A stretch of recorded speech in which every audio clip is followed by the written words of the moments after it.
Bim, c'est l'été. Qu'on travaille ou qu'on soit en vacances, qu'on reste à la maison ou qu'on parte en voyage, c'est une période un peu particulière. La longueur des journées est inversement proportionnelle à celle de nos vêtements et le soleil invite aux apéros à rallonge. Allez, je t'en donne la petite sœur. Bref, tout le monde a envie de s'enjailler. Et quand je dis tout le monde, je veux dire nous, les humains, évidemment, mais pas seulement. L'été, il y a aussi tout un tas de bestioles qui sont complètement décidées à se mettre bien, mais c'est souvent nous qui payons l'addition. L'été, c'est la fête, y compris pour les bestioles. Est-ce qu'elles sont vraiment dangereuses? Comment les éviter? Que faire si on est piqué? La réponse à toutes ces questions avec DTC, partenaire de votre été. Ah, il y a une bête! Il y a une bête! Attends-moi, il y a une bête! On commence cette semaine avec une bestiole dont vous avez sans doute déjà entendu parler, mais qui mérite qu'on s'attarde sur son cas, le moustique-tigre. À quoi ça ressemble un moustique-tigre? Bah oui, la première chose à savoir quand on doit se méfier de quelqu'un, c'est de quoi il a l'air. Et bah comme son nom l'indique, le moustique-tigre ressemble pas du tout à un tigre. Alors oui, vous vous en doutiez, hein, sûrement, mais je veux dire, même au niveau des couleurs, c'est pas ça du tout. Hein.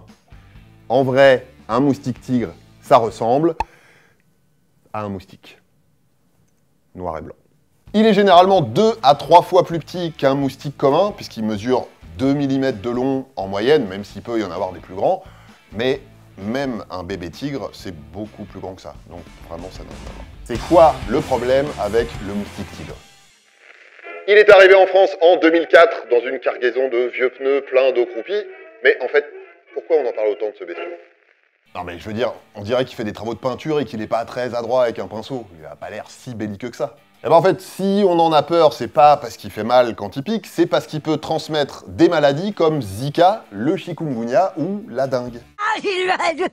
Alors, c'est des maladies tropicales, mais on peut les attraper en France si on est piqué par un moustique tigre, donc, qui avait piqué avant une personne qui est contaminée. Alors, attention, pas de panique, c'est rare, hein, mais ça peut arriver. Et les maladies dont on parle, elles sont pas forcément graves, mais ça peut arriver aussi. Donc, comment on fait pour l'éviter? Alors, comme souvent avec les moustiques, il n'y a que les femelles qui piquent. Mais bon, à l'œil nu, c'est pas évident de repérer les femelles, hein, avant d'avoir une très très bonne vue. Donc le mieux, c'est de les éviter tous. Alors déjà, ce qu'on sait, c'est que les moustiques tigres, ils piquent le jour, et pas la nuit. Et ils font pas de bruit. Donc, vu qu'en plus ils sont tout petits, c'est pas facile de les repérer. Ce qu'on sait aussi, c'est qu'ils colonisent des coins avec de l'eau stagnante, parce que c'est l'endroit idéal pour que leurs larves se développent et que les femelles pondent hyper souvent. Donc, la première chose à faire, c'est d'éliminer au maximum tous les points d'eau stagnante. Comme tous les objets qui traînent dehors, les soucoupes sous les pots de fleurs, globalement, faut éliminer tous les trucs remplis de liquide qui croupit. Mais il faut aussi penser à traiter, voire à couvrir la piscine. Si vous avez une piscine. Pour le reste, il y a tout ce qui marche sur tous les types de moustiques, donc plutôt porter des vêtements longs, même si la journée en été, à ce moment-là, porter des vêtements clairs. Il y a les répulsifs, les moustiquaires, etc. Et si c'est trop tard, on fait quoi? Et si c'est trop tard, c'est-à-dire si vous avez été piqué, vous pourriez ressentir le genre de truc qu'on aime bien ressentir en vacances. Genre fièvre, maux de tête, fatigue, éruption cutanée, grosse démangeaison, douleur musculaire, douleur articulaire. Alors, attention, ça, c'est pas vraiment le signe que vous avez été piqué.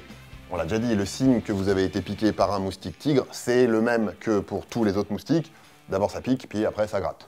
Point. Ça, c'est les signes qui peuvent évoquer une des maladies dont on a aussi parlé plus tôt et que le moustique peut vous avoir refilé en vous piquant. Donc, dans ces cas-là, on fait quoi? Eh ben, dans ces cas-là, on va chez le médecin, tout simplement. Alors, attention, pas de panique, ces maladies, elles peuvent être pas graves du tout et passer toutes seules.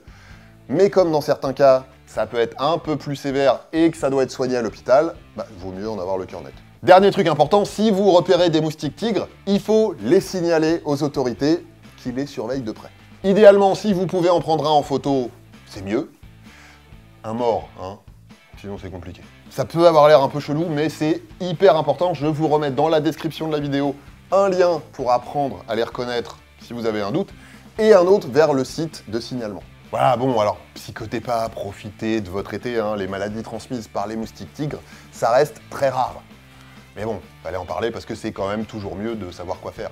Voilà, DTC, c'est fini pour aujourd'hui, on se retrouve très vite pour de nouvelles vidéos. D'ici là, profitez de l'été, prenez soin de vous et prenez soin des autres, mettez-vous bien, et surtout, portez-vous bien.